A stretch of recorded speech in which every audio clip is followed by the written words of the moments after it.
Sa ngalan ng Ama at ng Anak at ng Espiritu Santo, Amen. sumainyo ang Panginoon. At sumainyo rin. Magandang umaga po sa inyong lahat. Magandang umaga din po, Father. Ngayong ika-6 ng Agosto, ipinagdiriwang ng Simbahang Katolika ang kapistahan ng pagliliwanag sa bagong anyo ng ating Panginoong Hesus, Pista ng Transfiguration. Kaya nawa sa ating pagsasama-sama sa banal na Eukaristiyang ito, hangirin natin ang pagbabago sa ating buhay. Hindi basta pagbabago, kundi isang banal at mabuting pagbabago. Nawa, patuloy tayong mas mapalapit kay Jesus upang tayo ay makarating kung nasa saan siya ngayon. Kaya tamilin po muna natin ang ating mga kasalanan upang tayo maging marapat gumanap sa banal na pagdiriwang.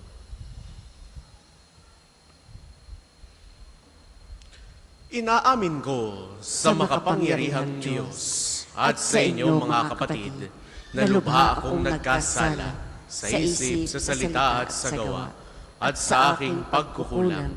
Kaya isinasamo ko sa mahal na Birheng Maria, sa lahat ng mga anghel at mga banal, at sa inyo mga kapatid na ako'y panalangin sa Panginoong ating Diyos. Kaawaan tayo ng makapangyarihang Diyos, patawarin tayo sa ating mga kasalanan at patnubayan tayo sa buhay na walang hanggan. Amen.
Papuri sa Diyos ang kaitasan at sa lupa'y kapayapaan sa mga taong pinalulugdan niya. Pinupuri ka namin, dinarangal ka namin, sinasamba ka namin, pinagbubunyi ka namin, pinasasalamatan ka namin dahil sa dakila mong aking kapurihan. Panginoong Diyos, Hari ng langit, Diyos amang makapangyarihan sa lahat. Panginoong Hesukristo, bugtong na anak, Panginoong Diyos, Kordero ng Diyos, anak ng Ama.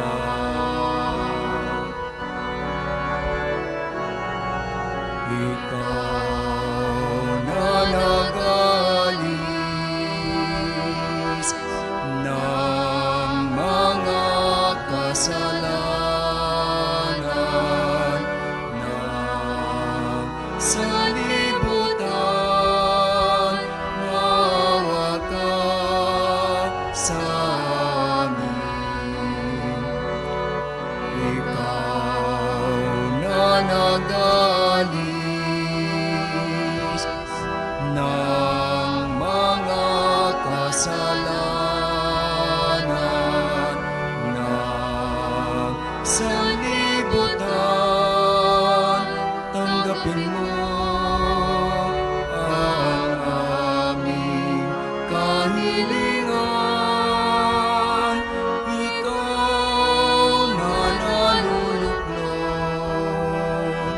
sa kanan ng Ama. Maawa ka sa amin. Maawa ka sa amin. Sapagkat ikaw lamang ang banal, ikaw lamang ang Panginoon, ikaw lamang, O Jesucristo, ang kataasan, kasama ng Espiritu Santo, sa kadakilaan ng Diyos Ama.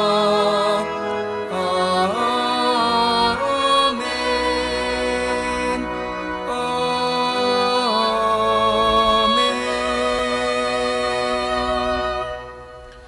Manalangin tayo.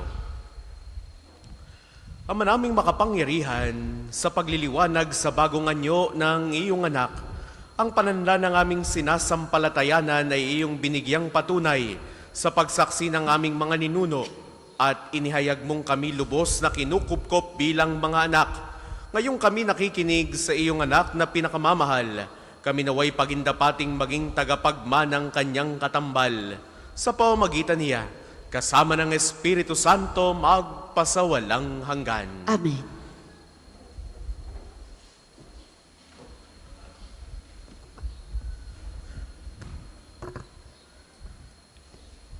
Pagbasa mula sa unang aklat ni Apostol San Pablo sa mga taga-Korinto. Pagbasa mula sa aklat ni Propeta Daniel. Habang ako'y nakatingin, may naglagay na mga trono na upo sa isa sa mga ito. Ang isang nabubuhay magpakailanman, kumikinang sa kaputian ang kanyang kasuotan at parang lantay na lana ang kanyang buhok. Ang trono niya'y nagniningning. Ang mga gulong nito ay apoy na nagliliyab. Waring agos ng tubig ang apoy na bumubuga mula sa trono. Ang naglilingkod sa kanya'y 1,000,000. Bukod pa sa milyon-milyong nakaantabay. Humanda na siya sa paggawad ng hatol at binuksan ang mga aklat. Patuloy ang aking pangitain. Ang nakita ko naman ay isang tila taong nakasakay sa ulap. Bumaba ito at lumapit sa nabubuhay magpakailanman. Binigyan siya ng kapamahalaan, ng karangalan at ng kaharian. Siya ay paglilingkuran ng lahat ng tao, bansa at wika. Ang pamamahala niya ay di matatapos at di pabawiin at di mawawasak ang kanyang kaharian. Ang salita ng Diyos. Salamat sa Diyos. Ang tugon po sa Salmo, Panginooy maghahari, lakas niya'y mananatili. Panginooy maghahari, lakas niya'y mananatili. Ang poon ay maghahari, magagalak kalupaan. Lahat kayong mga pulo ay magsaya at magdiwang. Ang paligid niya'y ulap, nalipos ng kadiliman, kaharian niya'y tapat at salig sa katarungan. Panginooy maghahari, lakas niya'y mananatili. Yaong mga kabundukay, natutunaw parang pagkit sa harapan ng dakilang Panginoon ng daigdig. Sa langit ay nahahayag yaong kanyang katuwiran. Sa lupa ay makikita ang kanyang kadakilaan. Panginooy maghahari, lakas niya'y mananatili. Ikaw, poon, ay dakila at hari ng buong lupa. Dakila ka sa alinmang mga Diyos na ginawa. Panginooy maghahari, lakas niya'y mananatili. Magsitayo po ang lahat.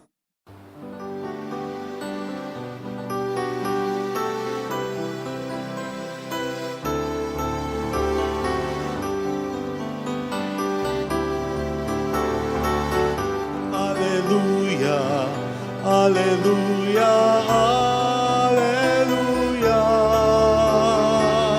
hallelujah, hallelujah, hallelujah, hallelujah.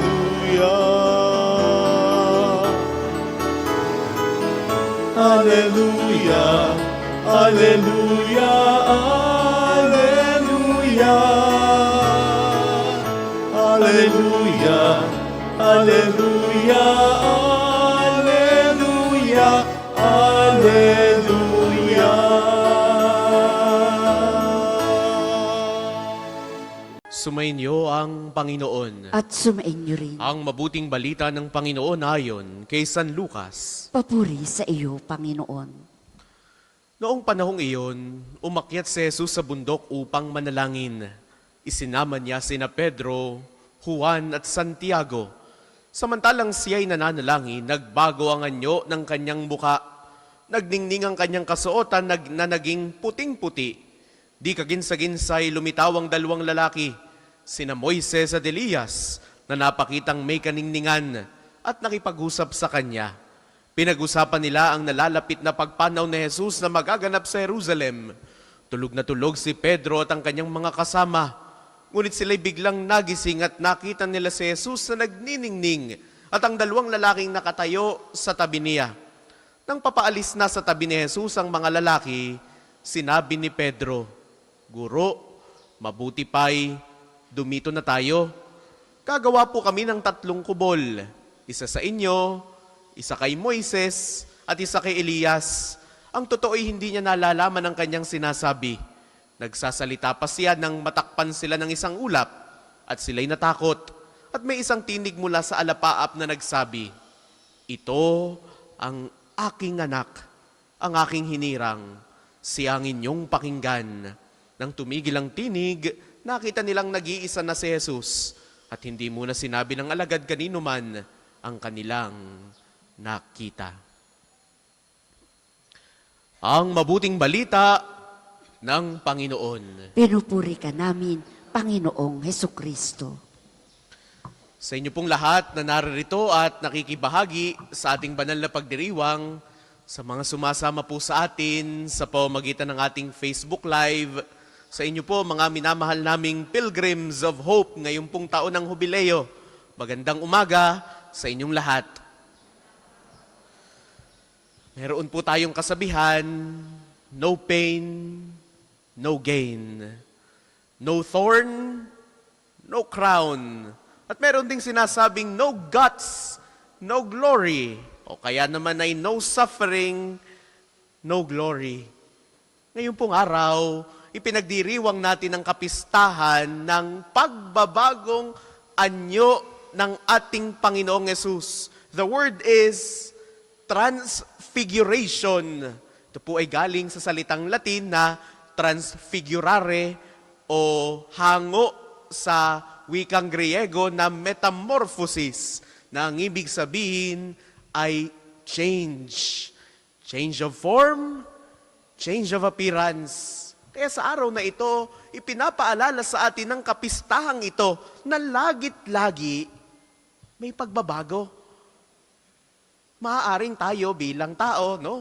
Pagka nakakakita ng baby, tuwang-tuwa ko. Kakit naman ang babing ito, sana'y di ka na lumaki.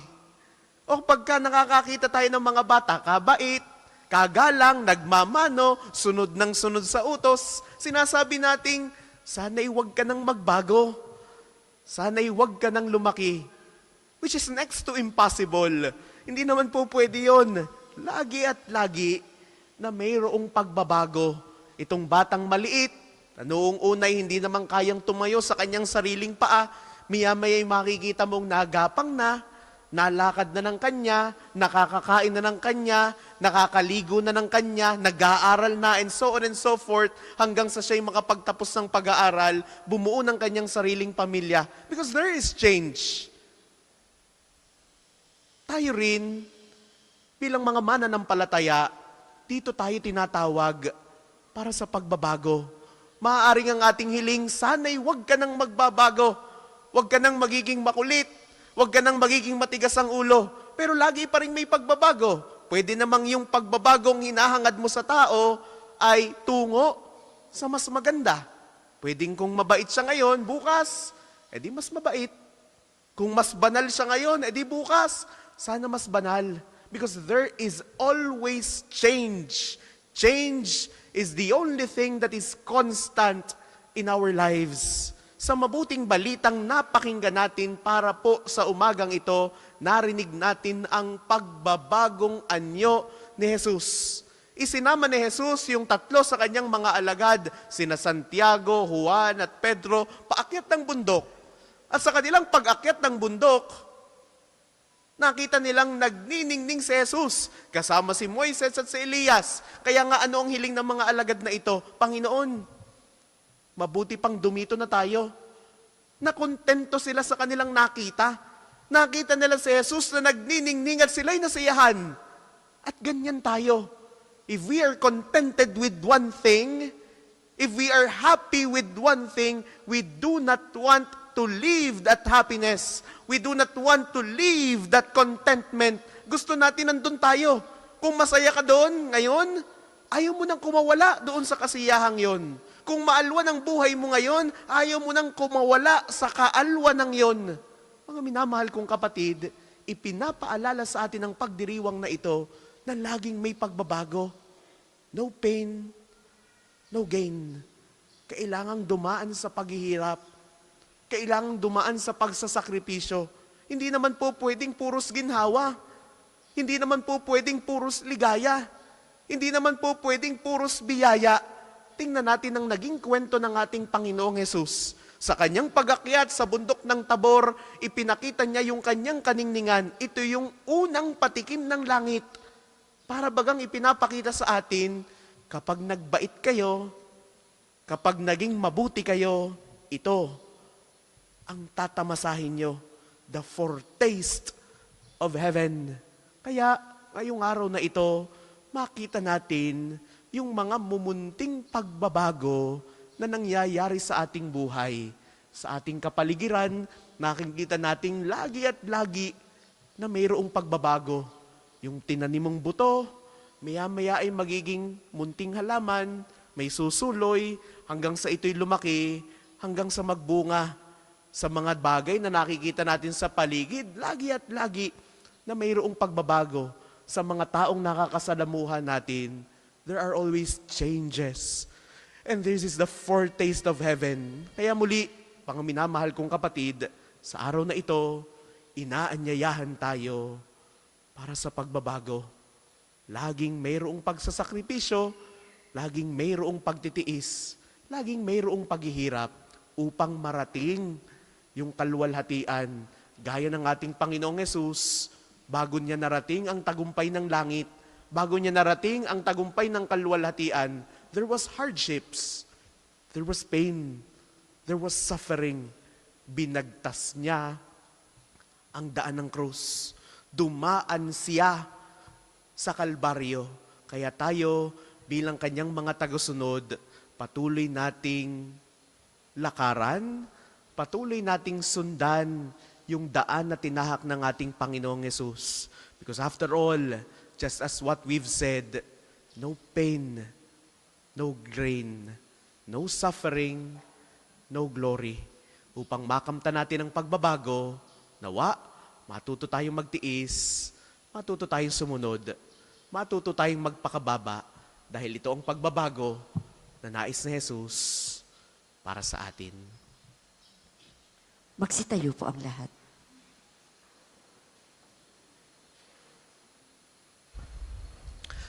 Mga kapatid, lumapit tayo sa Diyos na ating mapagpalang Ama at ihayag natin sa Kanya ang kayamanang nais nating kamtin na magdudulot sa atin ng kapakinabangan sa pang-araw-araw nating pamumuhay. Ang atin pong itutugon, Amang makapangyarihan, dinggin mo kami. Amang makapangyarihan, dinggin mo kami.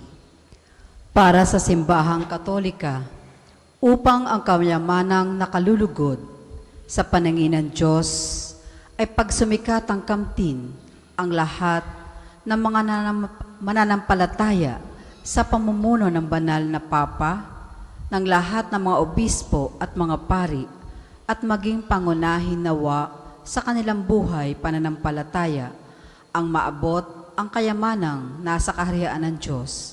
Manalangin tayo. Amang Amang makapangyarihan, dinggin mo kami. Para sa mga bansa sa sanlibutan, upang ang mga bagay na panlangit, ang pagkaabalahan nawa ng sangkatauhan at sa paggabay ng Espiritu Santo, ang diwa ng pagmamahal at kapayapaan ang maghari nawa sa sangkatauhan. Manalangin tayo. Amang Amang makapangyarihan, dinggin mo kami. Para sa mga dukha at nasa iba't ibang mukha ng pagdurusa, upang ang kayamanan sa kaharian ng Diyos ang kanilang asamin at gawin nawa nilang yaman ang pagkakaroon ng pananampalataya sa Diyos. Manalangin tayo. Amang makapangyarihan, dinggin mo kami. Para sa mga kapatid nating nawawala at pinaniniwalaang pumanaw na, partikular ang mga sabungero, nawa ay pagkalooban sila ng Panginoon ng kapatawaran sa kanilang mga kasalanan at ng walang hanggang kapahingahan sa kanyang kaharian. Nawa ay makamtan nila at ng kanilang mga naulilang pamilya ang kapayapaan ng kalooban sa pamamagitan ng pagkakamit ng hustisya at kapatawaran. Manalangin tayo. Amang makapangyarihan, dinggin mo kami. Amang makapangyarihan, narinig mo ang aming pagsamo. Ipagkaloob mong matamo nawa namin ang iyong biyaya na maghahatid sa amin sa tunay na kayamanan sa iyong kaharian. Sa pamamagitan ni Hesu Kristo ang aming Panginoon, nabubuhay at naghaharing kasama mo at ng Espiritu Santo magpasawalang hanggan. Amen. Ang lahat po ay magsiupo. Para po sa mga maghahandog ng sobre, pakihulog na lamang po sa buslo.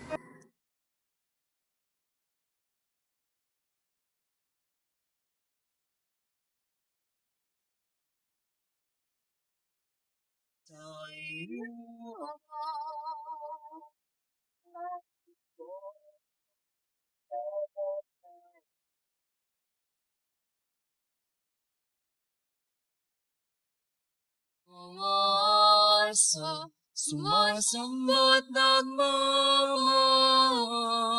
sa'yo.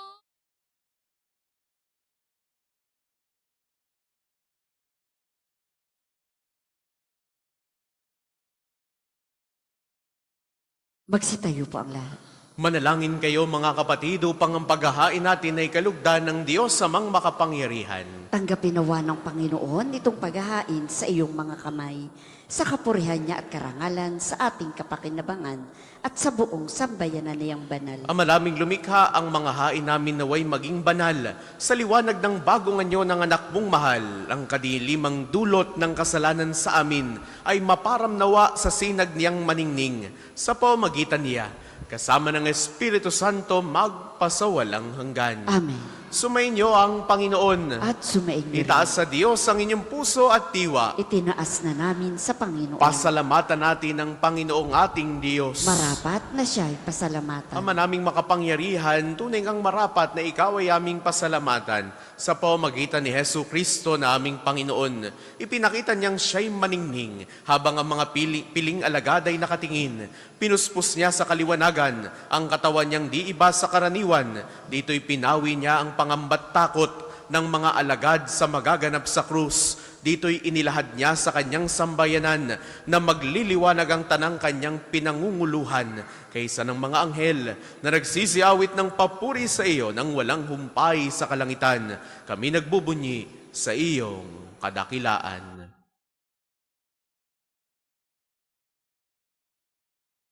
Santo, Santo, Santo, Panginoong Diyos, napupuno ang langit at lupa ng kadakilan mo. Hosana, Hosana, Hosana sa kaitaasan. Hosana, Hosana, Hosana sa kaitaasan. Pinagpalang naparirito sa ngalan ng Panginoon. Hosana, Hosana, Hosana sa kaitaasan. Hosana, Hosana, Hosana sa kaitaasan. Kung hindi po kayang lumuhod, ay manatili pong nakatayo ng may paggalang. Ama naming banal, ikaw ang bukal ng tanang kabanalan. Kaya't sa pamamagitan ng iyong Espiritu, gawin mong banal ang mga kaloob na ito upang para sa aming maging katawan at dugo ng aming Panginoong Jesucristo. Bago niya, pinagtiis ang kusang loob na maging handog, hinawakan niya ang tinapay, pinasalamatan kaniya, pinagati-hati niya iyon, iniabot sa kanyang mga alagad at sinabi, tanggapin ninyong lahat ito at kanin. Ito ang aking katawan na iyahandog para sa inyo.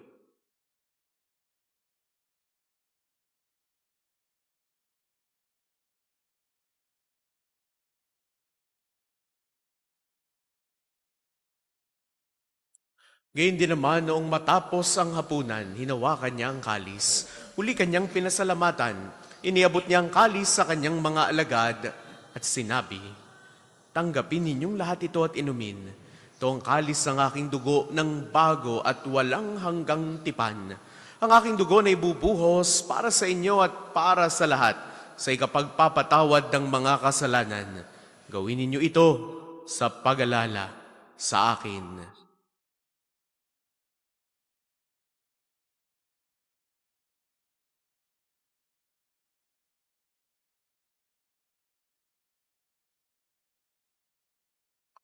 Ipagbunyi natin ang misteryo ng pananampalataya. Si Kristo'y namatay, si Kristo'y nabuhay, si Kristo'y babalik sa wakas ng panahon. Ama, ginagawa namin ngayon ang pag-alala sa pagkamatay at muling pagkabuhay ng iyong anak.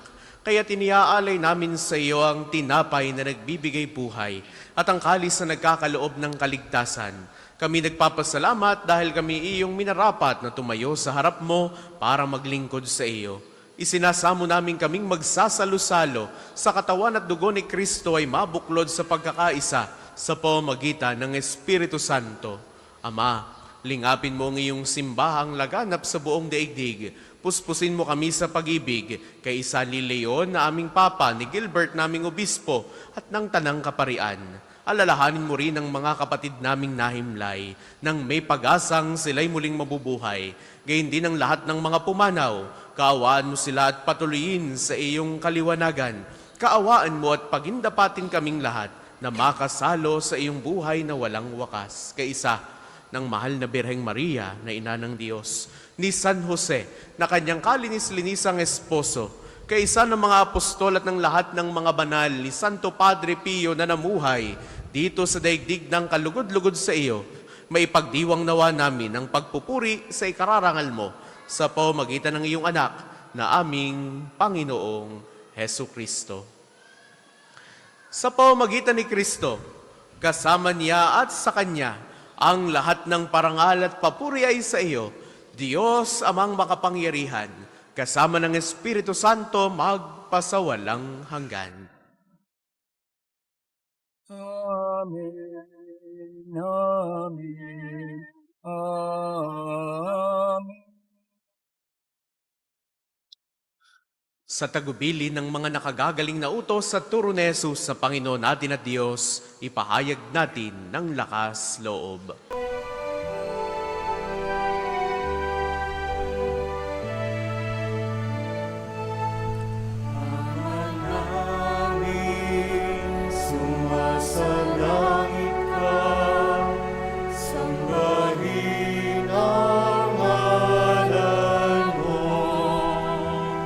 mapasa amin ang kaharian mo, sundin ang loob mo.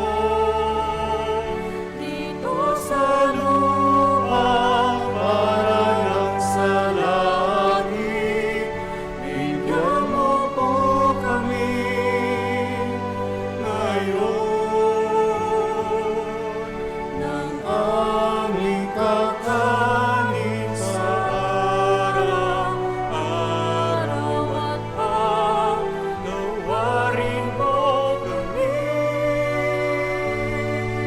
sa aming mga sala para na pagpapatawad namin sa nagkakasala sa amin. At huwag mo kaming ipahintulot sa gusto,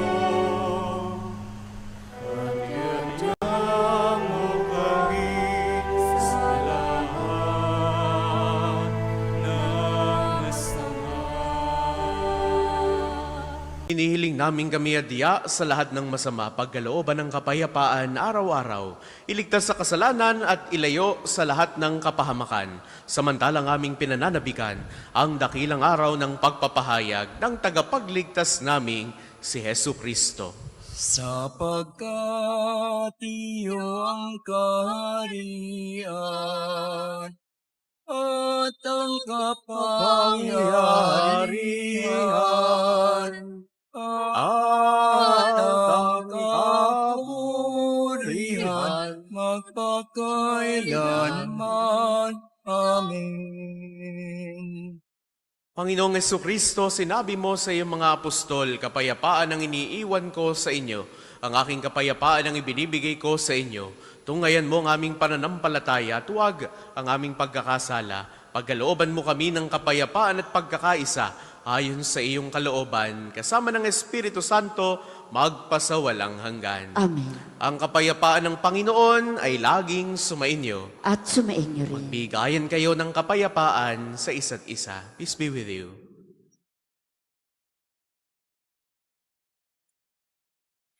Kordero na Diyos na nag-aalis ng mga kasalanan ng sanlibutan, maawa ka sa amin. Kordero na Diyos na nag-aalis ng mga kasalanan ng sanlibutan, maawa ka sa amin. Kordero na Diyos na nag-aalis ng mga kasalanan ng sanlibutan, ipagkaloob mo sa amin ang kapayapaan. Kung hindi po kayang lumuhod, ay manatili pong nakatayo ng may paggalang. Ito ang kordero ng Diyos. Ito nag-aalis ang mga kasalanan ng sanlibutan, mapalad ang mga inaanyayahan sa kanyang piging. Panginoon, hindi ako karapat-dapat na magpatuloy sa iyo, ngunit sa isang salita mo lamang ay gagaling na ako.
Manalangin tayo. Ama naming mapagmahal, ang tinanggap naming banal na pakikinabang ay sinawang magpabago sa amin sa ikapagiging kalarawan ng niloob mong magpamalas ng pagliliwanag sa bagong anyo bilang aming tagapamagitan, kasama ng Espiritu Santo magpasawalang hanggan. Amen. Sama-sama po nating dasalin ang mga sumusunod na panalangin. Panalangin ng pagtitiwala kay Santo Padre Pio. Padre Pio, taga Petralcina, Mongheng banal, pintakasing santo ng milenyong kasalukuyan, gabay namin sa pagtahak sa landasing makalangit, takbuhan sa pangangailangan, huwara ng pagtitiis. Sa iyo namin inilalapit aming mga kagipitan, sa iyo po ibinibilin kalusugan at kabuhayan. Di man karapat-dapat, Kami po ay pagbigyan, bendisyonan at basbasan, maging ganap sa buhay. Lumayo nawa kami, umiwas sa kasalanan, lumapit lagi sa Diyos, maging matatag at matibay. Sa mabuting balita ng pagliligtas, turuan mo kami nawa. Sa tuwin ay makinig, magnilay at sumampalataya. Amin pong pakiusap itong mga kahilingan. Puso ay nagsisisi, nagtitikang taimtiman. Di na muling magkasala, sunod lagi sa Diyos Amang, kaisa ng Espiritu at ni Jesus na tagapamagitan. Amen. Sumainyo ang Panginoon. At sumainyo rin. Naway pagpalain kayo ng makapangyarihan at laging nagmamahal sa ating Diyos, ang Ama at Anak at Espiritu Santo. Amen. Taglay ninyo sa inyong pag-alis ang kapayapaan ni Kristo. Salamat sa Diyos.